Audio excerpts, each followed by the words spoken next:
Buwan pa bago ang salubong sa bagong taon, pero mahigit 1 milyong pisong halaga ng mga iligal na paputok na ang nasabat. Sa Batangas pa lang po yan.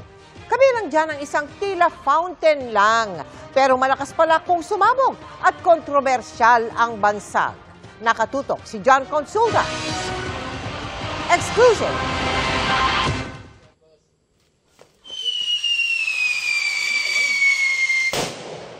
Sample pa lang, agaw pansin na ang isa sa mga alok na bagong paputok umano nakasama sa mga nakuhanan sa surveillance ng Intelligence Division ng Calabarzon Police sa Tanawan, Batangas.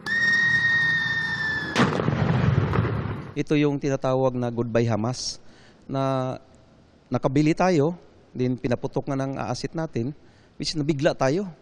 Parang mas malakas pa sa granada. Para siyang fountain, sumisipol-sipol din siya. Kaya kung lapitan mo siya, talagang fountain. Kaya lang, mabigla ka kasi sa dulo, sasabog pala at napakalakas talaga. Nang magkabayaran na, sumalakay na ang mga pulis at naaresto ang isang lalaking may hawak ng mga iligal na paputok. Nasa 1.2 milyong piso ang halaga ng mga nahuli sa kanya. Kabilang ang mga wala pang label ng mga paputok, mga plapla, sawa, candle bomb, Judas belt, giant whistle bomb, King Kong, pastillas, kabasi at cone bomb. Wala lang talaga kasi itong permit at hindi rin talaga mabigyan ng permit considering na itong pinag-imbakan is bahayan.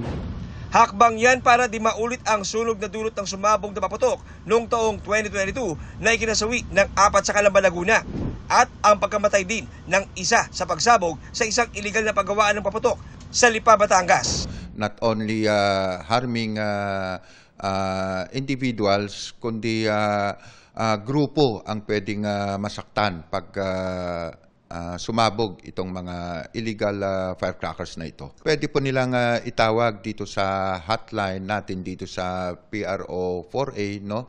Ito po yung 0917-3295-952, no? Kung meron silang makita o na nagdi-deliver o kaya nagmamanufacture ng mga illegal firecrackers. Para sa GMA Integrated News, John Consulta, nakatutok 24 oras.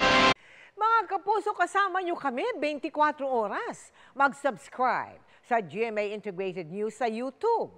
Sa mga kapuso abroad, bisitahin ang GMA Pinoy TV at www.gmanews.tv.